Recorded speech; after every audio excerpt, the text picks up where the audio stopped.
right, everybody has joined. We can start the session. So, first of all, thank you so much, Saim, for joining us. No, thank you for having me, guys. Hello to Um, everyone. Hi, guys. of course. So this is a session for Filmabad. Filmabad is an organization in Islamabad who is doing great work in bringing the community of filmmakers in Pakistan together. And we have with us Saim Sadiq. Thank you so much for joining us. And Saim Thank you. is a is a visionary filmmaker, and your film and your films and your short films have done so well globally, and it is an honor for Pakistan to for you to be our champion. And you have sent your short film went to Venice Film Festival, won there, and then your film went to Cannes. It was shortlisted for Oscars, many of the first things for Pakistan.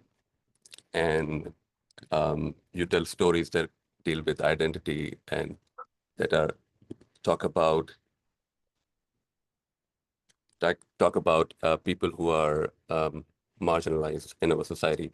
So it's great to have you with us in our session. And so, Sam, Thank you. let's start from the beginning.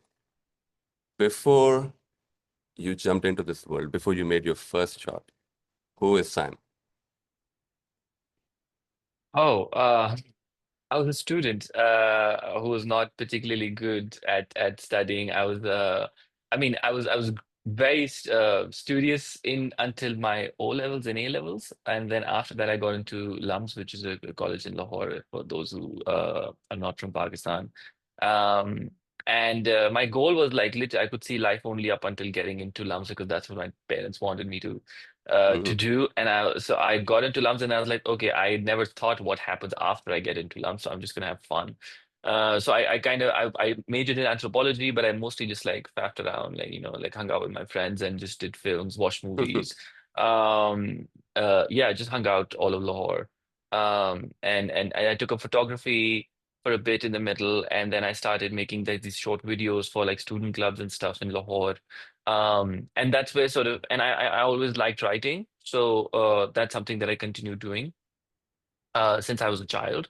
But it was like more like a hobby. And whenever I would say maybe that I wanna, I don't know, go into like do an undergrad or a master's in creative writing, like everybody around me would like laugh and be like, "Oh, look at what he's saying. He's saying he's gonna go do creative writing," because Yeah. I was like friends with people who were like into maths and wanted to become doctors and engineers and all like go into the corporate world. So that was not considered like a real career, and so filmmaking was absolutely not considered a real career until I did my senior project as a small documentary film.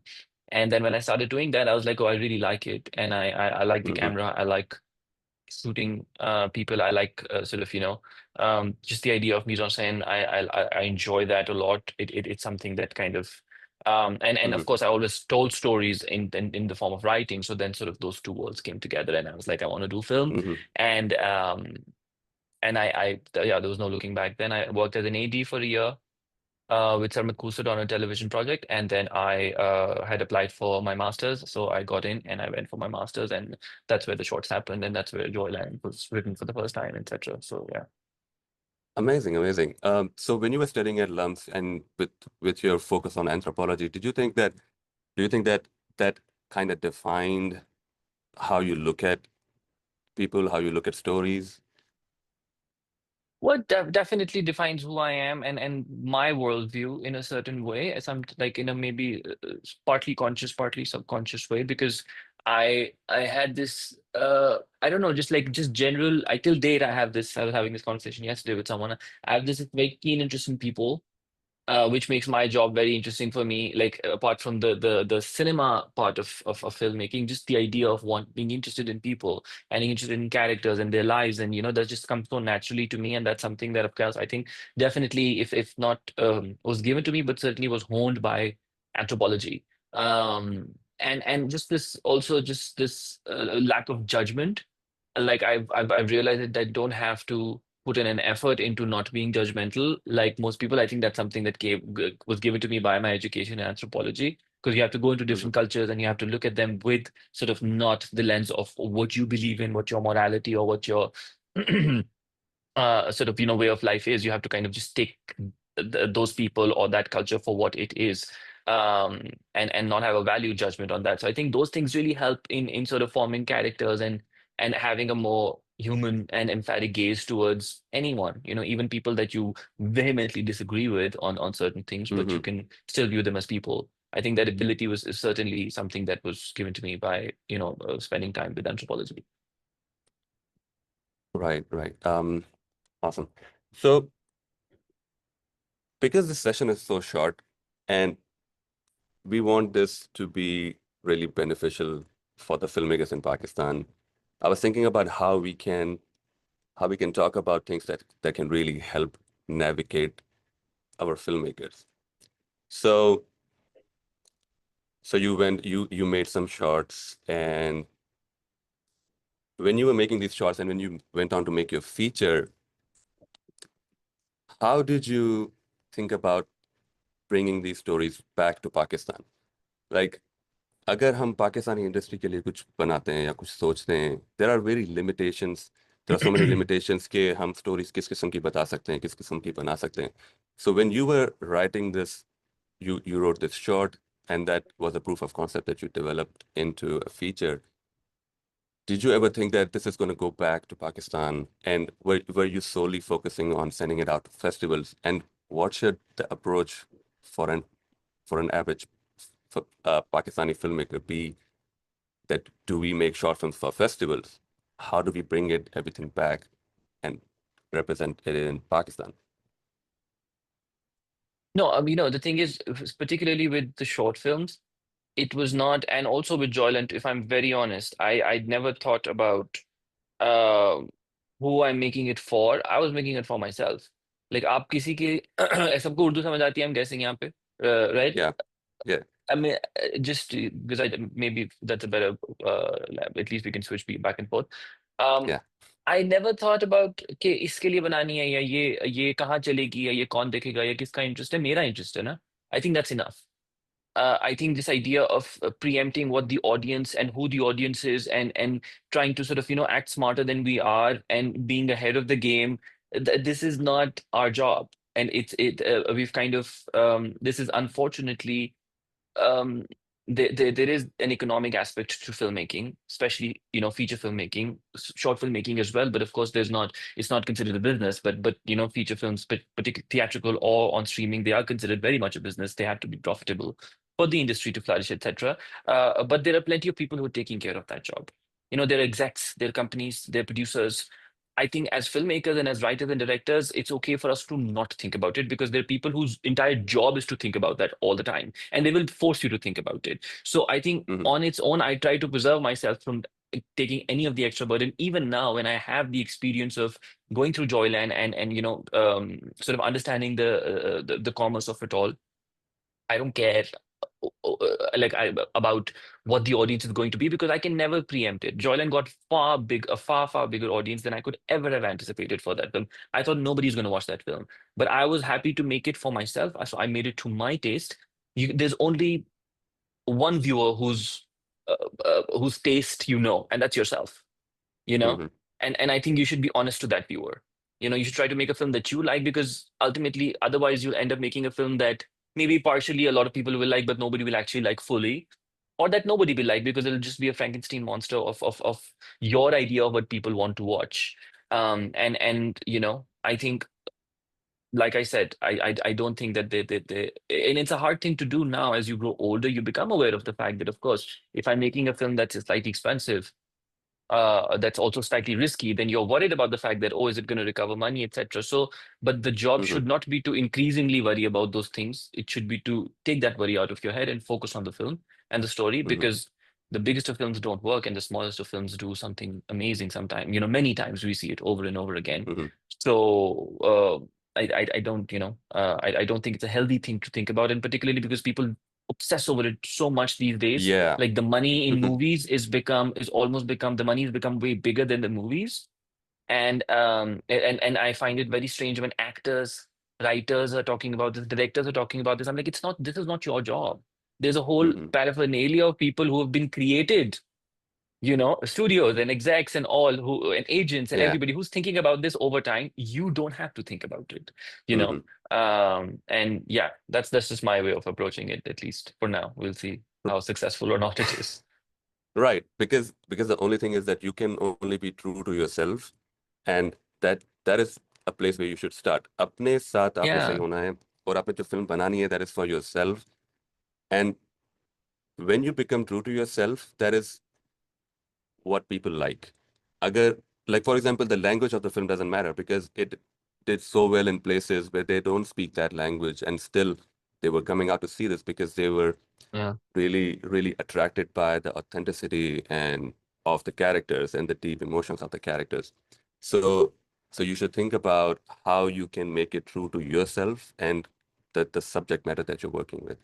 So, so what would be the practical advice for the filmmakers? Like, where should they start, and how would they approach making an indie film? Like, if the goal of a filmmaker was to make a feature film, what are the steps that they should take right now in your perspective? Well, I mean, I just like sort of elaborate on the last thing that we were talking about. By that, I'm not trying to say something cute like focus on yourself, only your taste matter. Yeah, I'm saying something very practical. And yeah.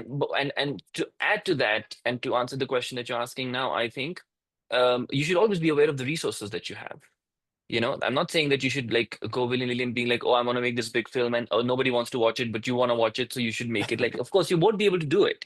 So you gotta sort of some of it you gotta be pure to your intention, but then also you have to understand that either you are the son of a multimillionaire or the daughter of a multimillionaire and you have all the money in the world and do whatever you want. But if you need other people's money to make this film, then of course you will have to um, you know budget it smartly, work around the resources and the things that you have available to yourself. And particularly starting out like at the stage, I think when you're making shorts, it's always smarter and better to write something that you know about, that you have access to, in terms of like, okay, what is the location that you want to shoot in? It's better that you have that location for free. It's ideally it's your own house or your own school or your some studio or some space that you have access to because of friends or family, or you can get for free, get actors who look at people around you. There's many actors, like I worked with so many of my friends or people who became my friends because I thought that they had a nice face or they had a nice personality, so I wrote for them sometimes. I would be like, okay,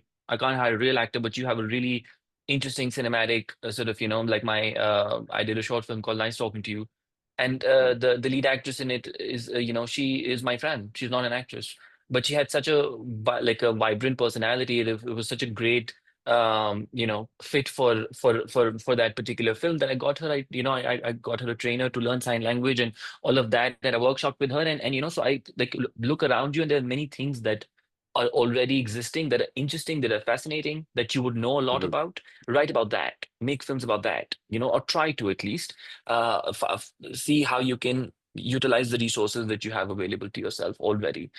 Mhm. And yeah, that would be my, I think, number one advice, I think. And that doesn't mean that you necessarily work with friends only, but that does mean sort of um mixing it up a little bit in terms of, where can you minimize getting money that you will owe somebody, for a short film. That, of course, short films never make their money back, etc. So, and people who are investing in short films, they never quite understand that thing.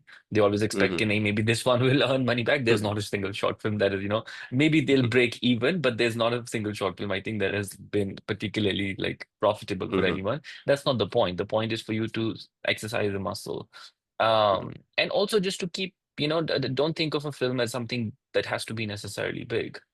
I've Mhm. seen plenty of amazing short films, that have also traveled the festivals, etc., that were shot in one room with two actors, you know, Mhm. um, and they were just shot. Interestingly, they had something to say. They were, they had a particular viewpoint of a director and a voice that was very striking, even within the confines of just two actors in a room. So one has to kind of, try to make it as small as possible and restrict yourself, because sometimes you can make something, if you're really bound by certain, challenges of limited resources, etc. Sometimes really beautiful things can come out of that. Hmm. You really end up being pushed to be more creative.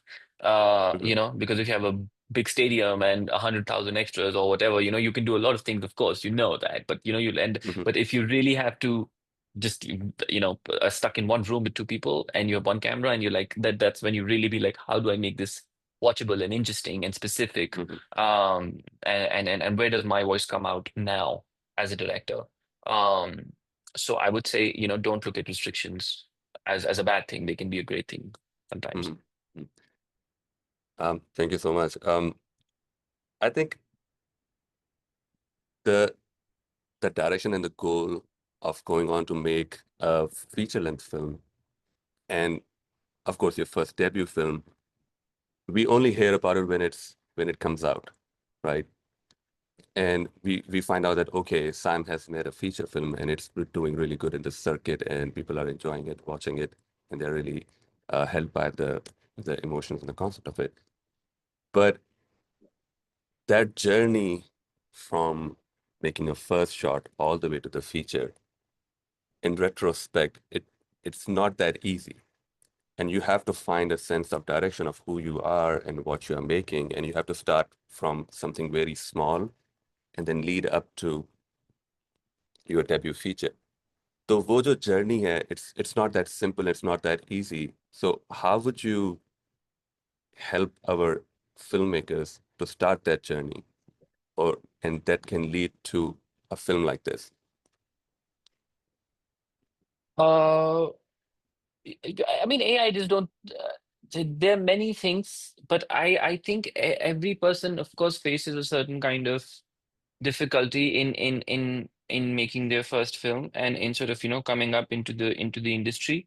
But having said that, I will say it was particularly, when I look back at it at the time, I find it quite easy. Like I feel like I got it a bit easy, Mhm. compared to a lot of other people. I think I had a lot of luck involved in it, and a lot of hard work as well. I'm not trying to take away from the work that I put in, but I think I do want to acknowledge that I think I was a student in 2019. Like I was graduating in October 2019 is when I graduated from my master's program, and September 2021, 2 years later, including the COVID year. But there was a COVID year in the middle, which we could basically, take out because nobody got anything done at that time. So, Right. but September 2021, I was shooting my first film, which is insane. It's an insane amount of, like a momentum that for anybody to be able to have. So there was a certain amount of like just being at the right place at the right time. But at the Hmm. same time, what I do remember was the fact that I was in college when I was doing my master's. This was, I want to say, starting 2015. I always knew that this was going to be my first film, and I was working on it. So I was working on it in 2015. I was working on it in 2016, 17, 18, 19, 20. So for me, I think just the idea of working on the film was not related to making it. I would Hmm. work on this film every day when I would wake up, and it had nothing. It was an idea that was, of course, I wanted to make it, and I had a producer eventually, a couple years down the line, like in 2017, I think. Apurva came on board, and but for me, it was not dependent on the fact that just because I have when I know that I will be making it, only then will I be working on it. I was finding actors for this film when we had no money. I was going around Hmm. looking at locations and stuff, and we had no money. But in my head, I was sort of partly just so invested in the process, and B, also like slightly delusional, and to just be like, I'm making this in my own head when I don't know. I've found a location that I like, but how am I going to pay them? I don't have any money, but I found the location.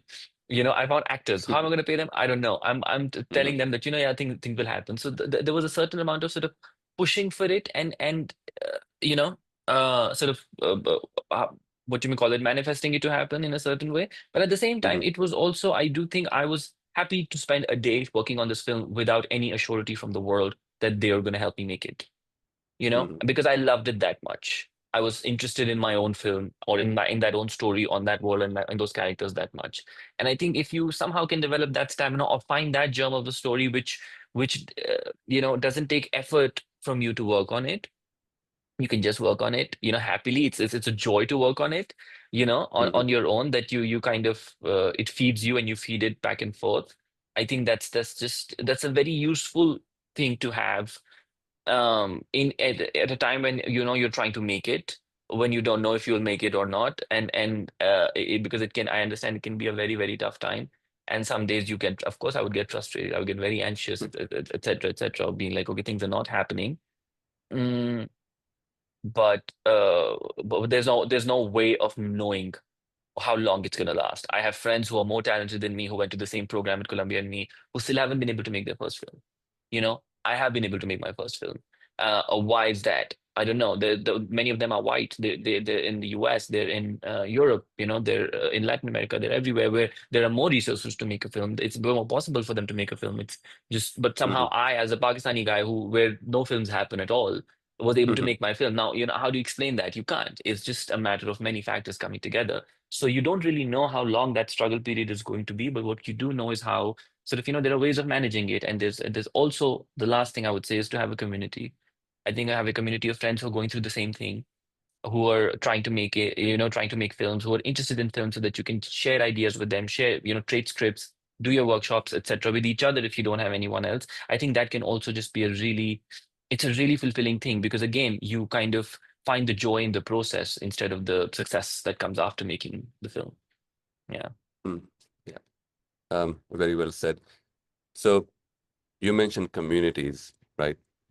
I would I would like to bring in collaborators in that conversation because I feel like this journey of making a short film and making a feature film, you have to have collaborators that really believe in your voice, they believe in you, and you're working towards the same goal. The thing that happens in Pakistan is, in my experience, you are sort of on this journey by yourself. कि मैंने एक short film बनानी है, अच्छा सब कुछ मैंने करना है और कैसे करूँगा मैं या जो भी. But I feel like when you are collaborating with somebody, if it can be your producer, I'm sure you build a relationship with them, and your actors, you did a short film first, and then you moved on to have the same actor as your lead in your feature film. So it's a collaboration and a relationship that you build over time, which is really necessary to be successful in this business, because it's not a one person job. It's a community, it's collaboration. How would you define it? How would you talk about having the right collaborators, and how would you go on to this journey with them? Again, I would say it was just like lucky enough to have the people around me who I did. And it's not just like, for example, Adina is the obvious collaborator, or Apurva, who is my producer on Joyland, and is my producer on everything now that I'm doing as well. And then many other people, who are Sana Jafri, my friend. She was my AD and casting director on Darling, and then Hmm. she was also on a previous short that I had done before that, many many years before that. And then she was a co-producer and casting director and my first AD again on Joyland. And I couldn't have made the film without her. There was just no way to make the film without her. Of course, because of the sort of the nature of the what you may call it, the job titles. Hmm. They're not so attractive for people to notice as much as, say, the lead actress or the director, whatever. So Hmm. they don't get spoken of as much. Or my editor on, my co-editor on Joyland also edited Darling with me. Also edited my previous short film with me. Also was on set for Darling. She came all the way from Brazil to be with me on the set. So I think it's really just a matter of um, finding people who will have a take on the story that you're telling, but will understand that it may be different from what you want to do.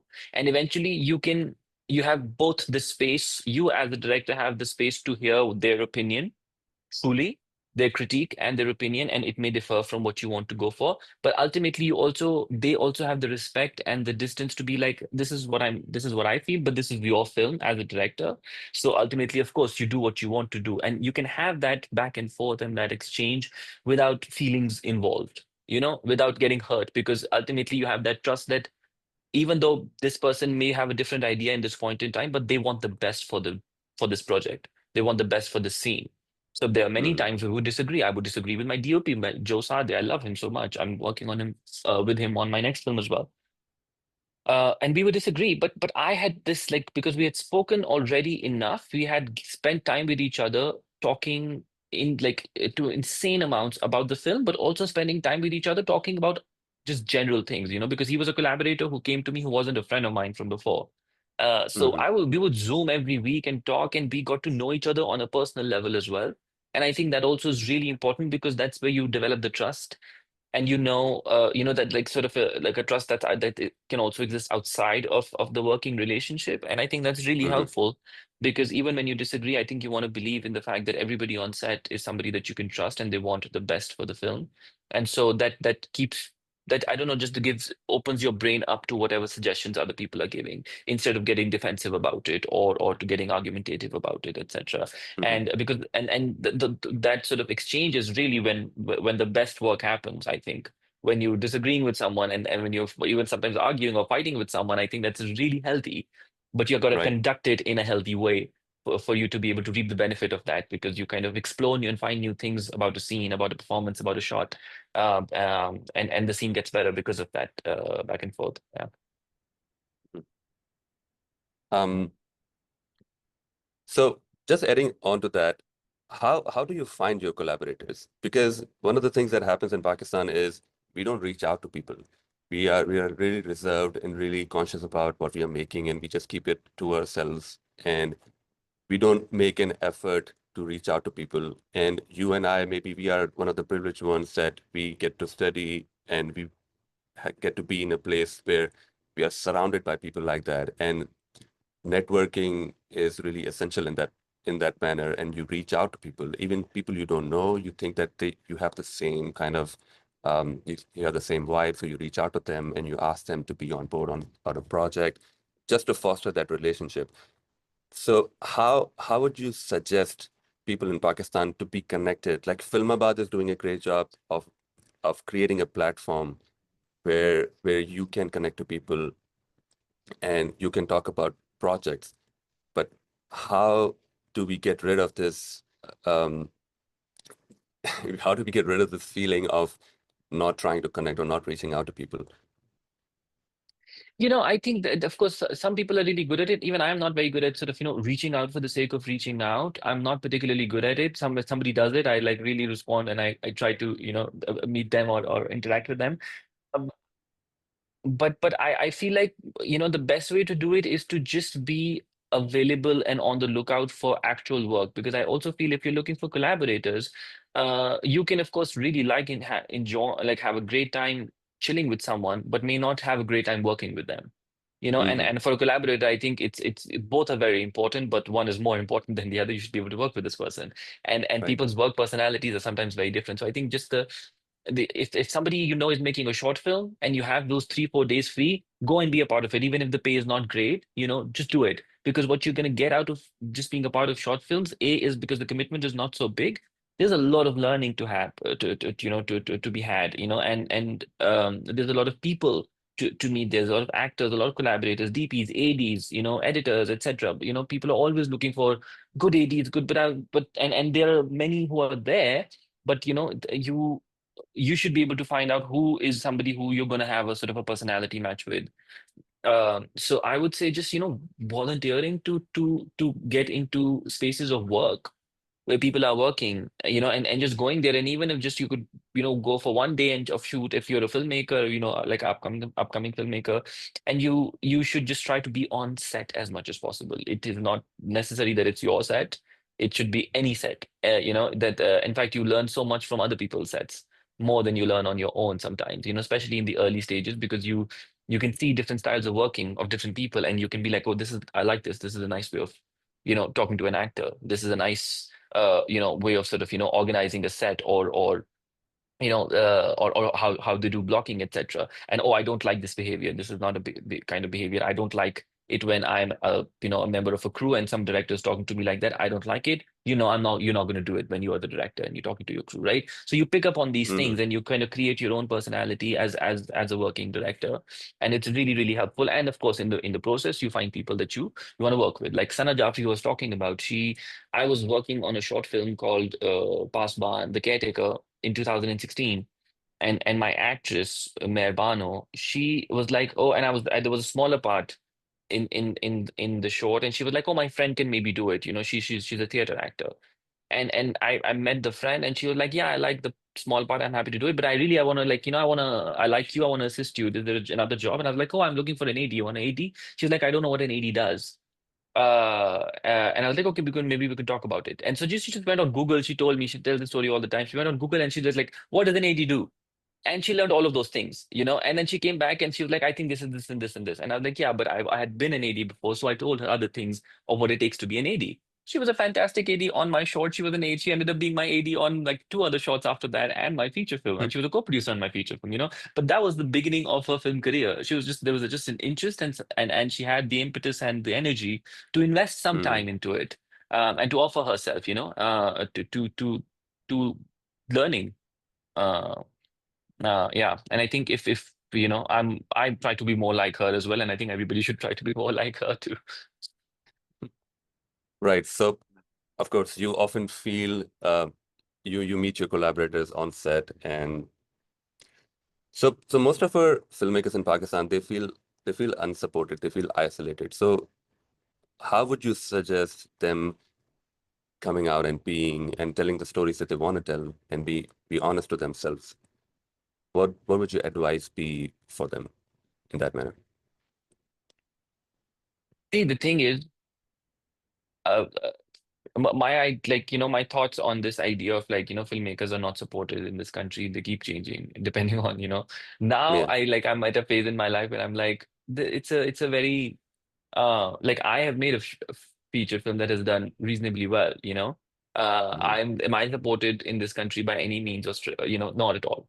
Is anybody, any of the state apparatus or the big production houses are any at all interested in supporting me? Or no, they're nice. They like, they would say, they'll post on Instagram about, something that I'm doing. Sure, then that is the extent of the support. But the truth is, that if you're in this profession, you should know it can be the most sort of community-based profession, where you're surrounded by people when you're shooting a film and actually making it. But beyond those couple of months when you're actually making the film, it is a very lonely profession as well.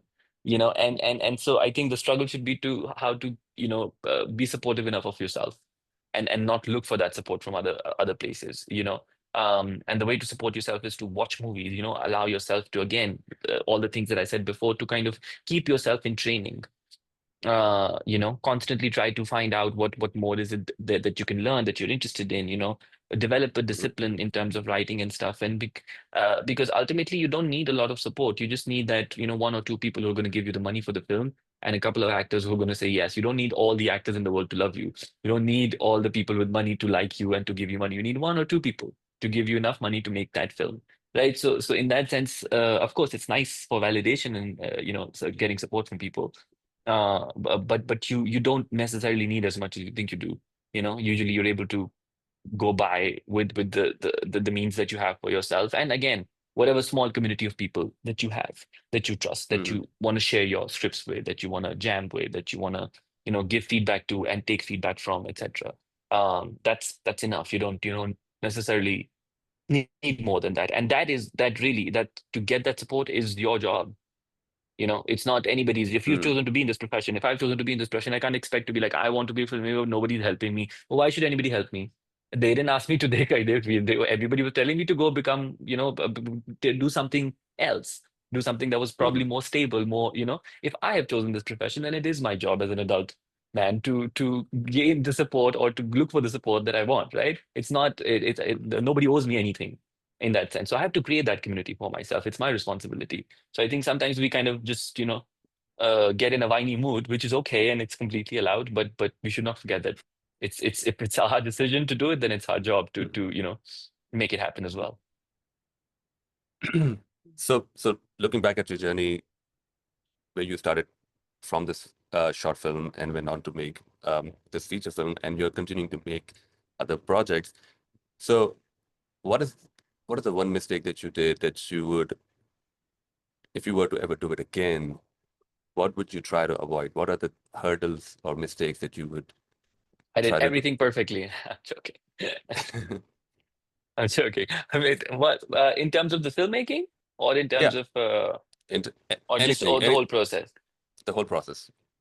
I did one thing really bad, which I can't fully talk about, but I can. I'll try to talk about it. Um I signed a contract at some point in time with when I was younger. Not that young to be honest, just much stupider, not much younger.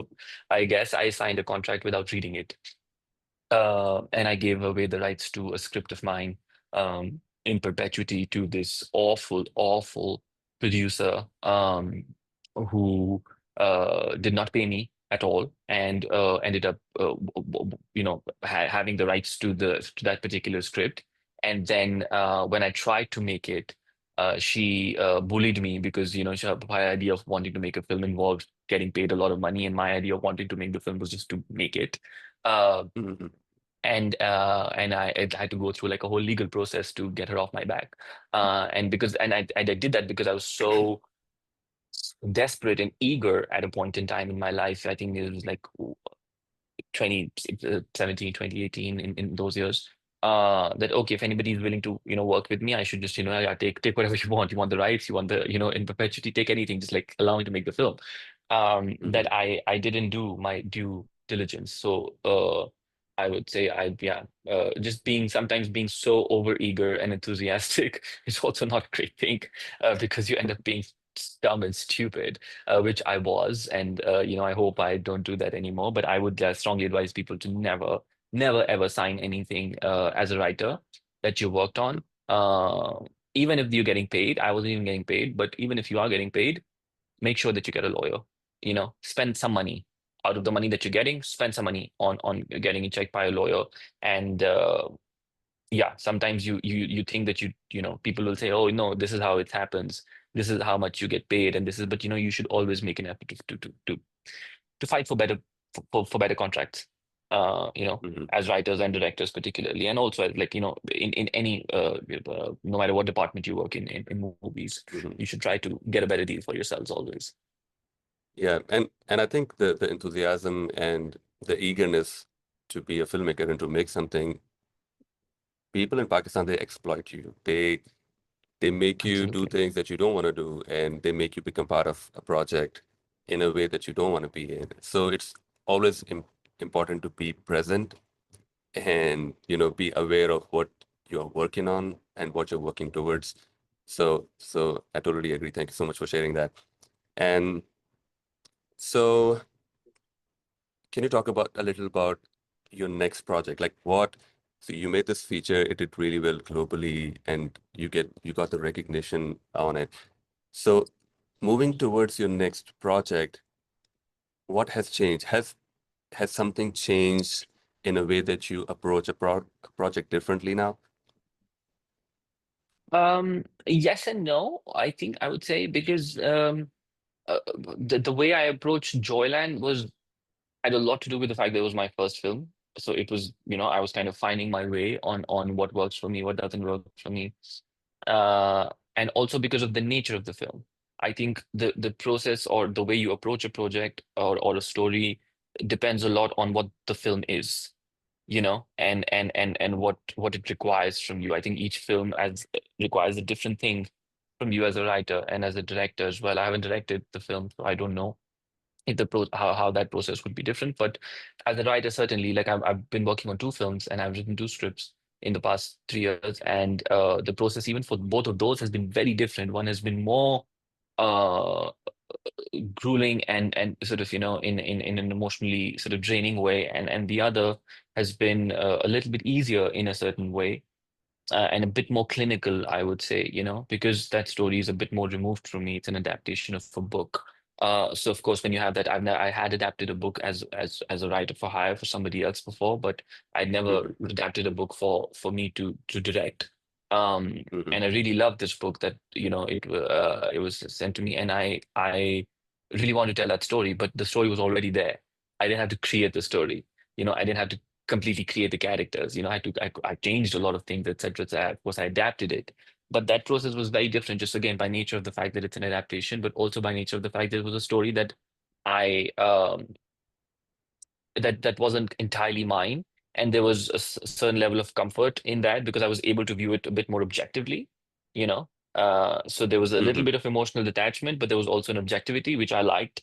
Like I'm Hmm. enjoying having that objectivity of as a filmmaker over that material, because with Joyland I had no objectivity. I it was really something that was so close to my heart that I felt like, even if these people are just, eating dinner, I would want to watch them, but other people wouldn't want to watch them. So, you kind of need to understand that, okay, yeah, you love this film, but there's a story that needs to be told, and it needs to be engaging, etc., etc. So, but with this film, I have that, I think, ability to perhaps not have those pitfalls. Hmm. Um, and so it's different, of course, I think. Um, and yeah, you've learned from a lot of mistakes that you've made in your previous work, So you learn from those, and then you end up making new mistakes. But I don't know what those new mistakes are yet, of course. So when the film is out, then I'll find out. So how do you keep yourself motivated? Like from when you started, of course, there are moments where, because this process takes a long time. You're making a short film, you're Yeah. making a feature film. It takes months. It might take more than a year. How do you keep yourself?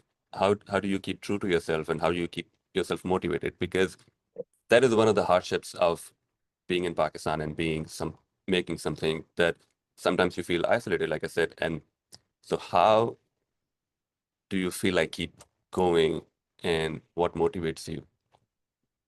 Well, it's true for filmmakers anywhere in the world, not just in Pakistan, like anywhere in the Yeah. world, filmmakers are finding it increasingly hard to get their films off the ground in this post-COVID time still. It hasn't really ended, the effects of COVID on filmmaking. Mhm. It was, and I, I try to do other things now too. There are many ways to stay motivated, and I think some of them have to do with the film that you're making. I think if you're making a film that you're really a genuinely very interested in, and B, that you don't think that you know everything about, that there is always an investigation, there's something to explore in that for you. If you know everything about a story, or these characters already so fully, and you think I just want to make it now, then there's no again, there's no investigation for you. There's nothing to Mhm. to do with that material after you've written it, or then you're sitting on your toes, and sitting on your ass and just like waiting for it to happen. But I think I somehow tend to always approach stories that I will never know everything about the story, and I will never know everything about these characters. So if I have time, and if I'm just waiting for the film to happen, or for an answer from a financier or an actor or whatever, then I can just sit and think about it, and do some more research, meet more people, try to build the world around the film more and more, and find more and more about the story. And I tend to sort of approach it in a way that I have that sense even until the day of the shoot, that I still don't know, that I Mhm. feel like I know everything about this. So I think that investigation keeps things exciting for you, and keeps it alive. And I think second thing is to just live your life. I think that's also very important, to just going out, doing things that you like, doing things that you don't haven't done before, putting yourself out in different ways, socially, in terms of, reading, watching things, etc., etc. Whatever it is that you can try to do that will feed your soul, I think, is very important, because you take that life, you live that life, and then you bring it back to the work that you do. Just becoming more aware of other people and the world, and sort of, again, just keeping life exciting, I think, is also just very motivating in general, I think, and helps you kind of just come back and not feel like my only reason for existence is to make a movie. Mhm. Which is Yeah. what I used to feel like as well before Joyland. But after that, I was so depleted. I was like, I don't have anything to give. I don't have any story to tell. I have nothing. I've given it all, because that was the only thing I did for the past 2 years. Mhm. And so I try to also have a nice life, which is how I feed the work that I do, and why, because it feeds me, and then it makes me sort of, brings me up and makes me more able to do what I want to do. All right, amazing. Sam, thank you so much for all the insight. I think this would definitely benefit all our listeners. So we have a healthy number of participants, and now I would like to open it up for Q&A. Um, so I'm gonna ask all the attendees if you can raise your hand, and we would allow you. to ask your question in that order. So if you have any questions that you want to ask, just please raise your hand. And if you have any questions in the Q&A, Sadan, would you be able to ask those questions?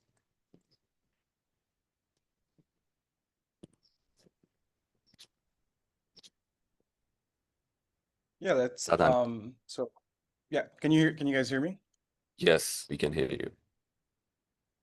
Okay, thank you so much, Saim. Again, this was really, really, really insightful, and I mean, I learned a lot, and I'm like so happy to have you here. And I'm like, I feel like really motivated right now because I've stopped writing films, and I'm like, okay, maybe I need to like start looking into the stories that I want to tell, because mostly what I feel like is that I stopped writing like a couple of years ago is because I feel like there's nothing I want to really say, so instead of just faking it, I'm like just waiting for the right time where something really hits me, and then just trying to stay true to the process. And it's wonderful to hear that from someone else. I mean, it kind of validates what I'm thinking of, that you have to stay true to yourself, and to be able to hear it from you kind of motivates me that, okay, maybe I was thinking the right way. And yeah, thank you so much. And also Wow. everybody who's here, kindly don't be shy. And if there's any questions you want to ask, Saim's here.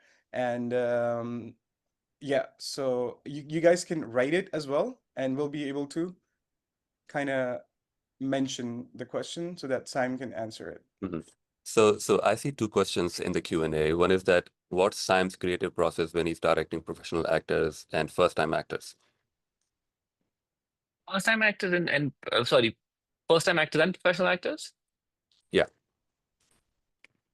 Well, it's different for the act for it. It's not even dependent on if you're a first time actor so much as, of course, if you're a non-actor, like for example with Alina, the process was very different because it was more like it was more time intensive. Like I spent way more time with Alina than I did with anybody else. And that was just because I needed to for her to develop a muscle of acting, of switching on and off, of being like, okay, now this is the scene, but you're going to do it like this.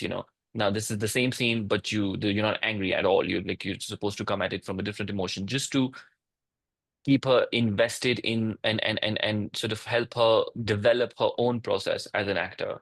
And I had that time between Darling and Joyland to be able to do that. So I kind of, kept that conversation and those workshops going on and off. And then particularly before 3 months before the shoot of the film, we had her and I brought Ali down as well, just to kind of help her, but also to help her work with, because we were a trio for half of the shoot. It was the three of us because there were a lot of scenes between just the two of them, and most of her scenes were with him. So it was very important for me to know that she's comfortable with me, which she was already, but that she was also comfortable with Ali, who was playing Heather's part, and because they also had a lot of scenes which were very intimate and a lot of scenes which were very tough to do, emotionally speaking.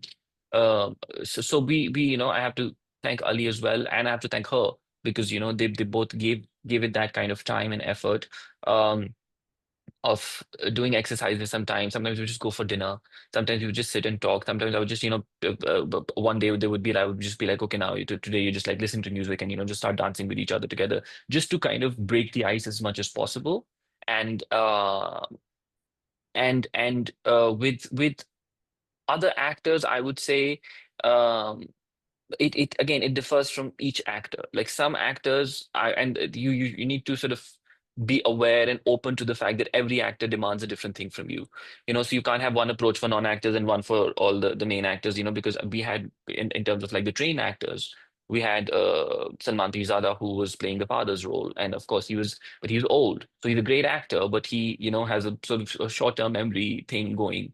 So that there's no point in sort of sitting with him and talking to him for hours about the project and about this character and this and that. He's read the script, he likes it, he wants to do it, he's excited about doing it. But you have to go and tell him what you want him to do, like literally 5 minutes before the camera rolls, because he's gonna forget. And because he like, he's like this, he gets distracted like a child. So it was the same process for him and the kids, the nieces. of like Sarwat's the daughters, who are all of course kids and non-actors, but I realized that, oh, I'm directing them and Salman Pirzada, the oldest and the youngest, in the same way, because they're distracted very easily. So you have to kind of just be like, sir, come on, would you like to eat? Like, what do you want to eat after the scene? Tell me, I'll get somebody to order it, etc. You have to entice them sometimes, like children. Um, Ali is very method. So with Ali, of course, I understood that from the beginning. He was very honest about it. So Ali would come to my house and we would talk, almost once every week, like 6 months before the shoot. And so we had discussed everything about the story, about the character, about each other. Um, and then we would talk very little on set because we had already done all of that work beforehand.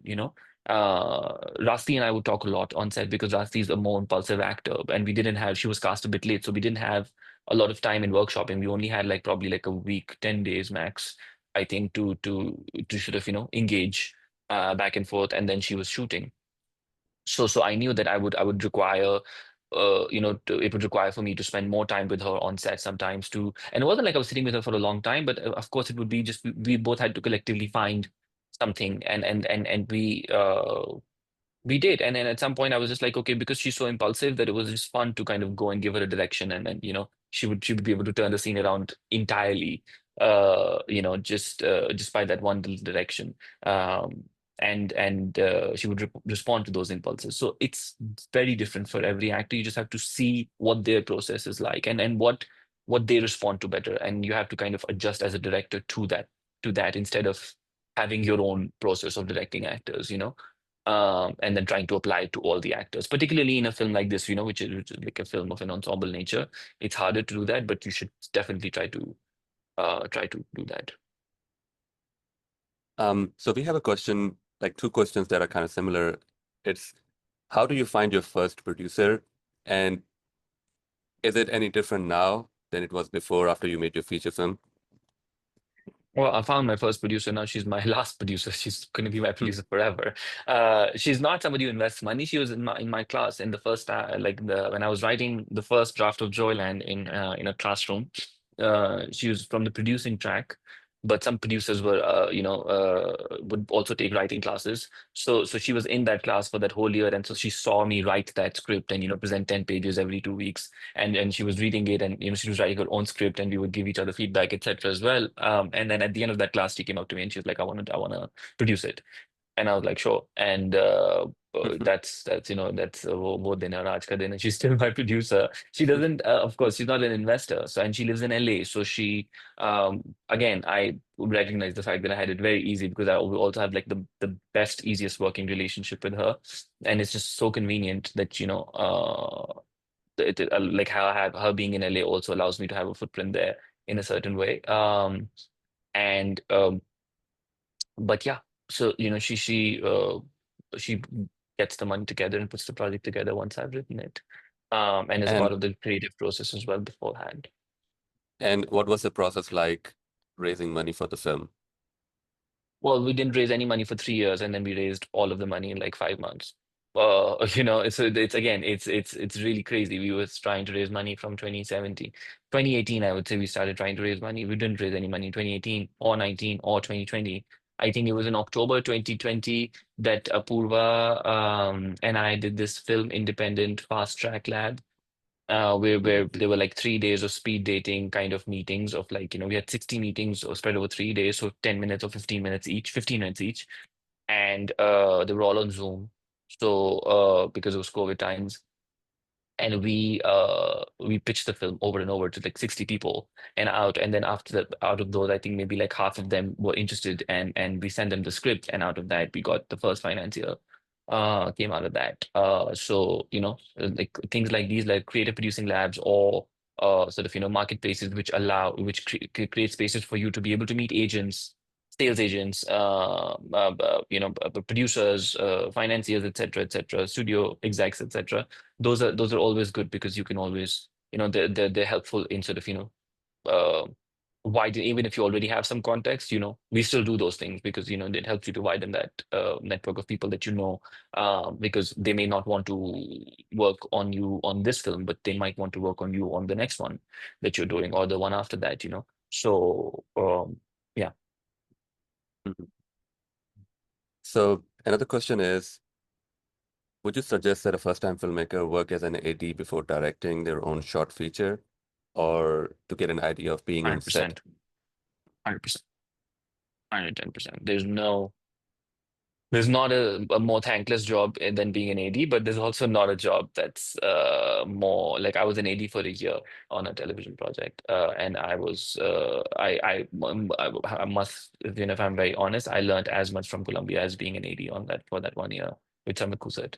Like there were equal amounts of learning because like actual on-set learning where there are things on stake, where there are like many actors there. You have to make the day. There's you have to Mhm. get the scene in order. You have to get all the shots in order. You have to also feed people. You have to also keep people happy. You also have to just like a lot all the logistical management of it, but also the people management of it.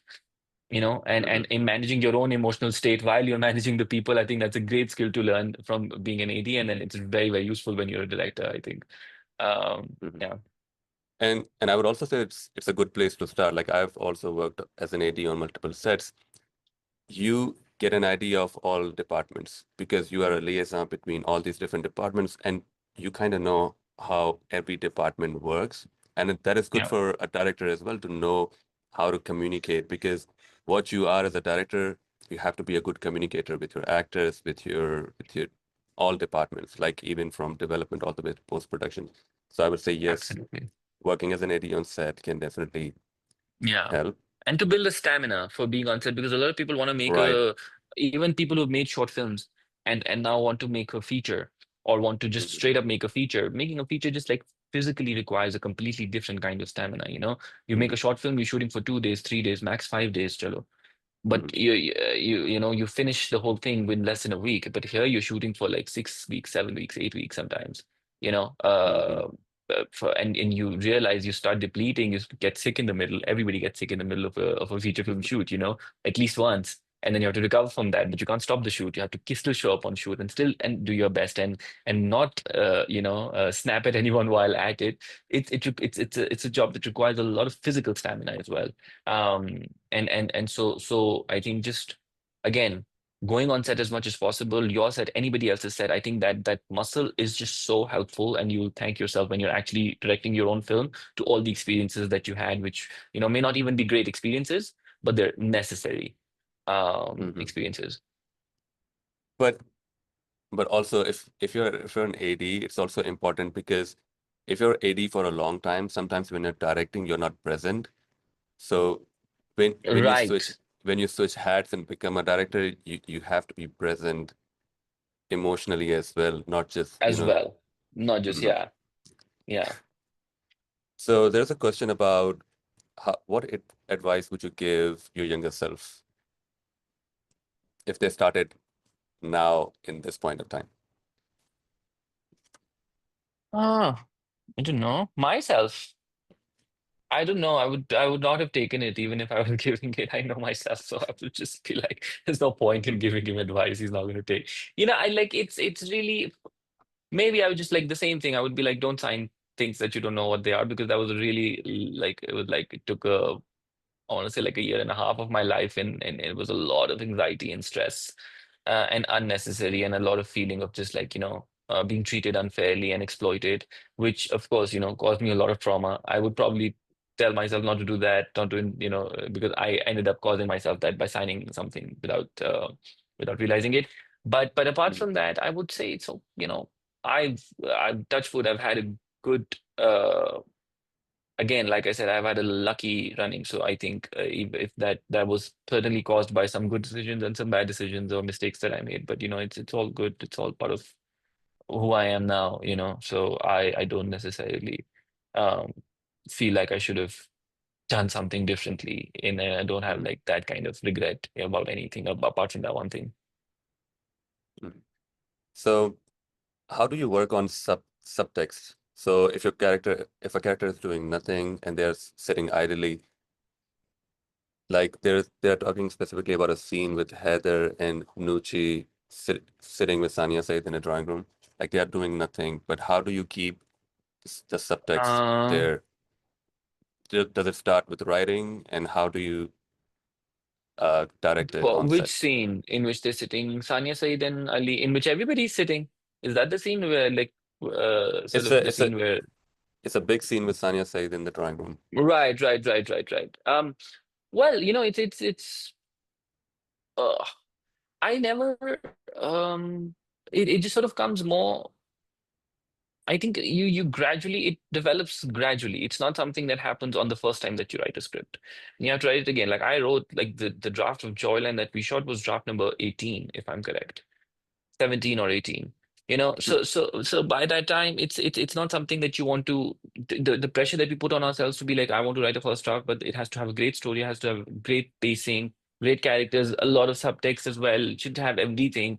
It will not have everything, of course. You have to then write it once, and then sometimes you do a draft for character, sometimes you do it for the story, sometimes you do it for so creating a certain extra layer of tension on, and sometimes you do it for subtext, and sometimes you're like, okay, the subtext is too on the nose, and I want to take it down. And I think with Joyland, a lot of the problem in the earlier drafts was the fact that the subtext was too obvious, and I wanted to not for it to not be so obvious. I wanted it to not be stated. I wanted it to be felt by the audience, and so it was, sometimes it was a work. It was the opposite work of like bringing it down, dialing it down to be like nobody needs to say this. You have to find a different way of bringing of um expressing this, and we have to find a way that is dramatic, that sort of organically brings it to the surface rather than us forcing it. So in that particular scene, of course, it was the very idea was that the whole film is about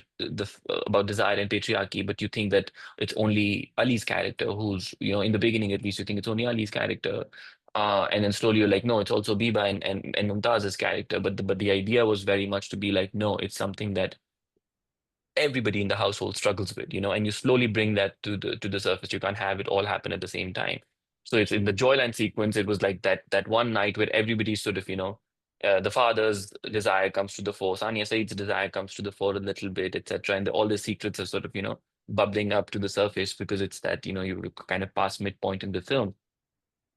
And then I wanted it like a moment of like, I want them to be in sort of, it should feel like a courtroom in the mhm. next morning, but you don't know who's in the stand, for a while. So there's like it was designed to create like these shots of like Sarwat is looking at Ali Junejo because she knows that she's found out last night that she saw a video and she knows that he's actually a dancer. The brother-in-law is looking at Mumtaz because he found her, pleasuring herself, looking at the neighborhood boy. And so there's and then of course by the end you're like, okay, it could be any of them, and then turns out that it's Anya in effect, and also just uh yeah. So that was a very key moment in the whole film. I think probably one of the most important moments in the film because they're all the same in that moment. There's such different people, there's such different characters, but in that moment they literally all have the same fear and shame and guilt and embarrassment of desiring something.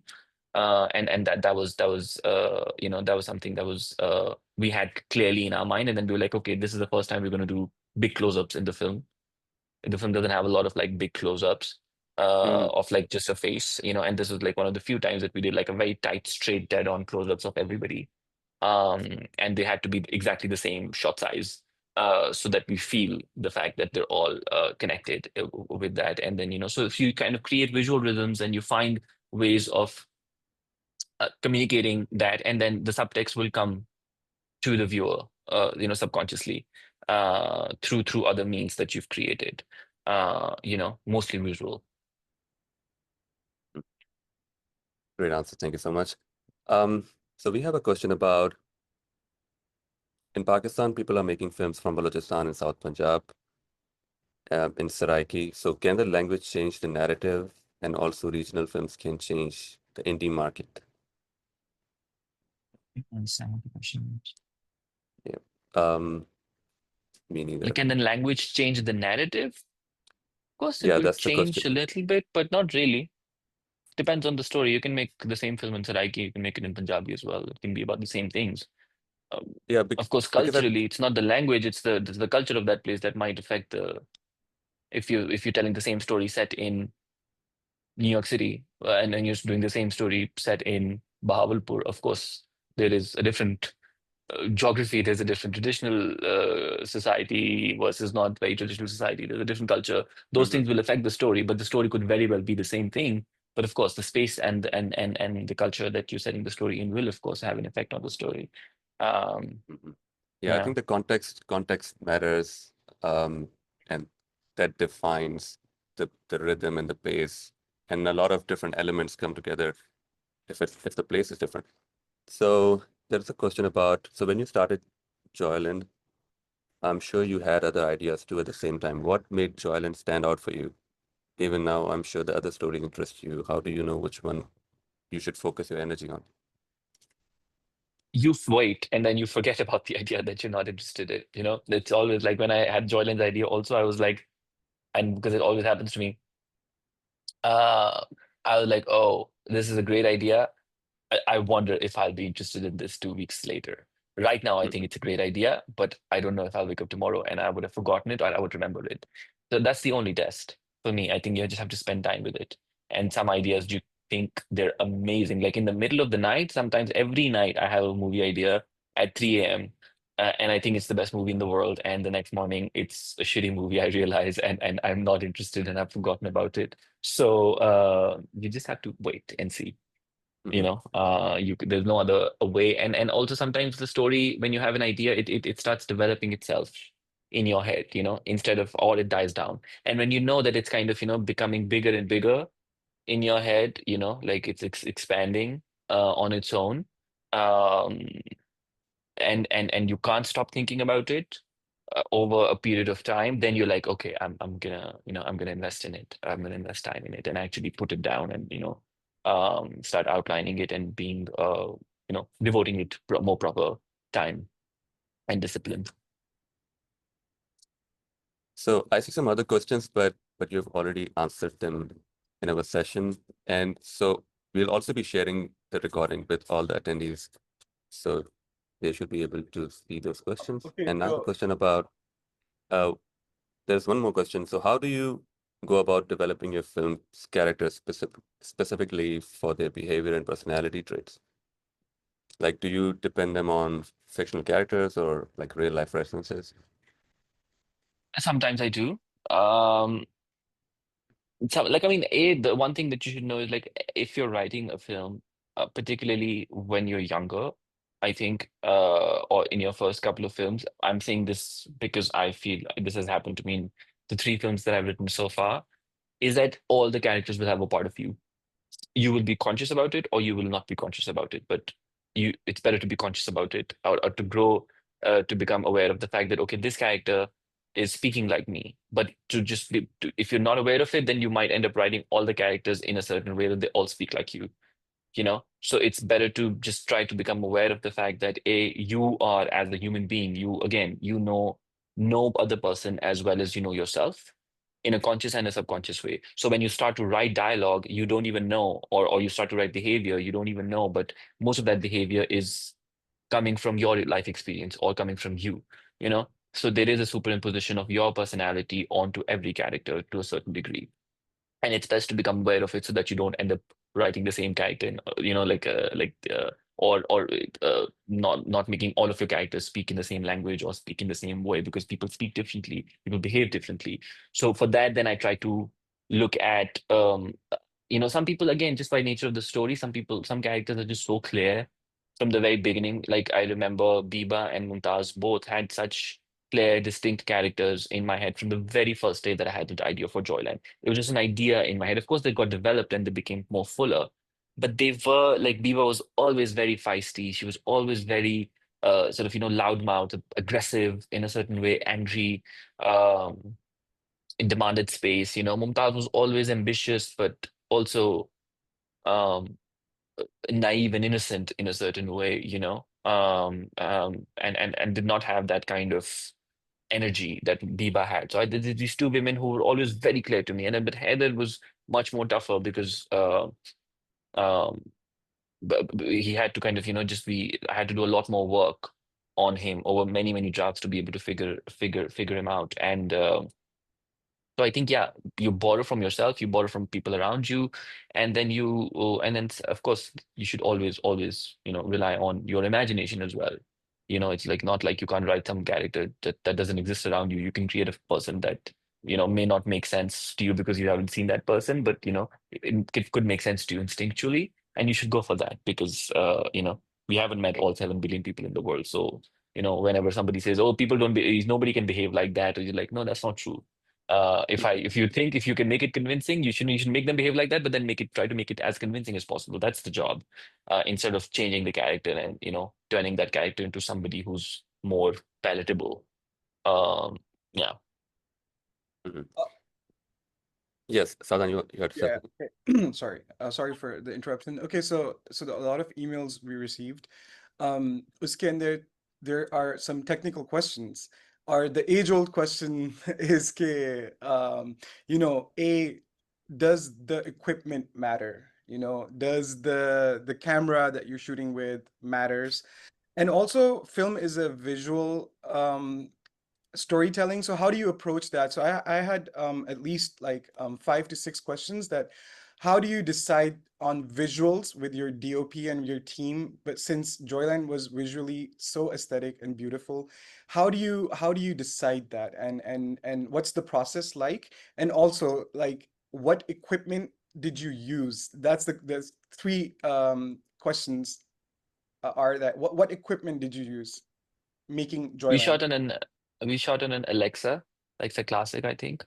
And we had I want to say these older lenses that Joe wanted, which honestly, for the life of me, I don't know what the difference is between those lenses or another pair of lenses, except that they have a little bit of grain, um, I guess, and like they have a slightly filmic look, not grain.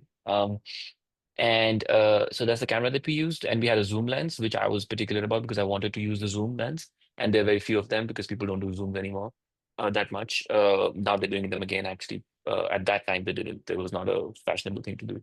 Uh, and so we found that one zoom lens which had a long enough zoom that we needed to for a bunch of shots, particularly the last shot of the film. Uh, and so that's equipment wise. Would I say that the camera matters? I would not say that. No.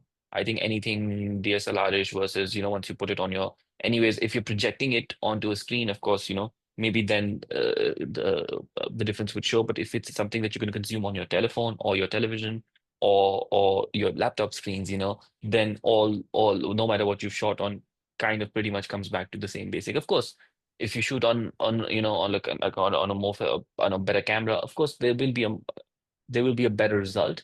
But does it matter in terms of like making the film much better? I don't think so. I still think like what's way more important is where you put that camera, whichever camera you had, where did you put it? That's more important than having the better camera and then not knowing where to put it, or to put it on a basic sort of, this is a wide shot, then this is a two shot, then this is a over the shoulder. Then if you're doing that, then it doesn't matter what camera you're using. It's just a, not visually an exciting way of shooting. Uh, and so and the visual language process. So me and Joe, and this is something that I have a process about that I so far have followed in my shorts and feature, that we read the script, many times, and then we sit and we decide rules on how to shoot the film. Like, are we doing handheld? Are we not doing handheld? Why are we doing handheld? What purpose is handheld going to do in this film?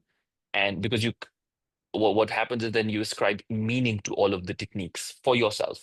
It's not the same meaning that another filmmaker has used, but you ascribe meaning that in this film we will use handheld only when we're outside the house. We're not going to use handheld when we're inside the house. We want to ascribe the handheld movement to a certain level of outdoor freedom that Heather is able to experience in the theater. So all of the theater is shot handheld. you know if I would say 90% of the theater is shot handheld, particularly in the beginning.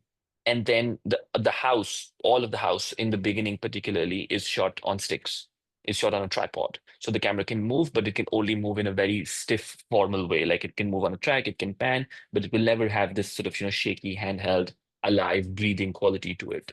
As And then slowly, once Heather joins the theater, and the worlds sort of start merging with each other, when the cutout comes back home, and then the worlds are sort of, engaging with each other, then the styles would also start, sometimes eventually the handheld movement would come to the house, when, so for example, Rasti is trying to leave the home and she goes to the theater, she goes to the train station, when she's packing up her bag. So that's again the energy. The rule is that, when people are being stifled by patriarchy or by the household in that particular case, that we use sticks. And then when they're not, then we use handheld. When they're trying to break free from that, then we use handheld to give it a more unpredictable energy to the camera. So things like that, it's a meaning that we create for ourselves, and then we hope that by sticking to that rule, the audience will again be aware of the subtext, or feel the subtext subconsciously in their movie going experience, right? Um, and just again, other things like, um, who are we? If we're shooting a scene, whose perspective are we shooting it from? Which character do we want to ground ourselves into in this particular scene? Because there's so many scenes with a lot of characters, and are we being objective, or are we seeing a particular scene from Mumtaz's point of view, or are we seeing a particular scene from Haider's point of view? Things like that, of choices between subjectivity and objectivity of the camera. I think that those are we talk about those, and we pencil those down, and once we've done all of that, then we go and do a short list. And so I think with Joyland we probably shortlisted about 70% of it, and the other 30 for all the big scenes and the more important, bigger moments of the film. And then, for the other 30%, we were like, okay, we know the rules, we're going to follow the rules, but apart from that, uh we don't need to we will go there, we'll block the scene out, and we'll, you find a way to shoot it on the set, because we've kind of taken care of the bigger chunks of the film, and how to shoot them, and so the smaller bits will be more instinctive about it, on set. Yeah. Um, Amazing. Thank you so much for your insight. It's been a great learning process for me. And do we have any other questions? Let me see. So Zohaib has a question. They're saying that they took one of your classes in Lahore and you mentioned not to shoot in Pakistan for a while. And has that Not changed? wanting to well, my next film is not in Pakistan, so that's good for me, I guess. I don't know. My next film is in the US. And Yeah, but I already miss shooting in Pakistan, I will say. Even though I haven't even shot in the US yet, but I must say I like, I know the US well, but I don't know any place in the world as well as Pakistan, of course. So for me, I think the the gold standard, like visually speaking, I will never find a place as interesting as Pakistan, I think. And even just in terms of storytelling, I think we have so much that's untold, and that's interesting, and that's fascinating and contradictory, that I um am like, I'm excited to shoot my film, in Seattle where it's set, but I'm hoping that, soon after that I get to shoot something in Pakistan, because yeah, I mean, it's just I find it fascinating, our country. And so yeah, maybe that, I think, I don't remember when that class was, but maybe it was like probably too close to Joyland, so I was a little bit fatigued, but it's gone, and I'm excited about it again. Um, so we have a question. We're running out of time, so I'll just quickly ask these questions. One person is asking if them and their friend have a completely different take on the ending of Joyland. They find it hopeful while the friend signifies hopelessness. What was your intention with the ending?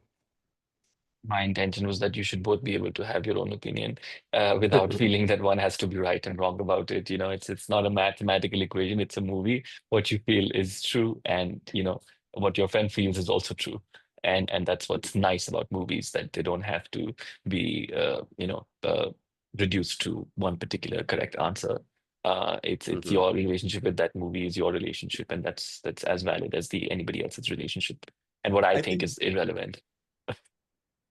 I think they Yes, both I think they both lost the bet here. I think they were betting on on an answer, I guess. I'm sorry. I'm sorry. As long as I'm getting paid, I'm not interested in making anybody win. Unless all right. Great. I think we are out of time. I would like to thank Sam. Thank you so much for you're all most your welcome, guys. all your insight and wisdom. It was amazing. And I learned so many things about your process and how you would approach, and maybe I would also take some of the things that you said into my own work. Please, by all means, yeah. Yeah, so awesome. I have probably borrowed them from other filmmakers that so please do. I hope this Mhm. was helpful, guys. Thank you so Yes. much. And Filmabad, thank you so much for creating an opportunity where we can come together and we can talk about these things and learn from each other. And thank you, Sadan, for arranging this session. And the recording of this will be available to all of you in a bit. So everybody Thank you, guys. have a great day and Allah Hafiz. Thank you. Allah Hafiz, Bye-bye. guys. Have a good weekend.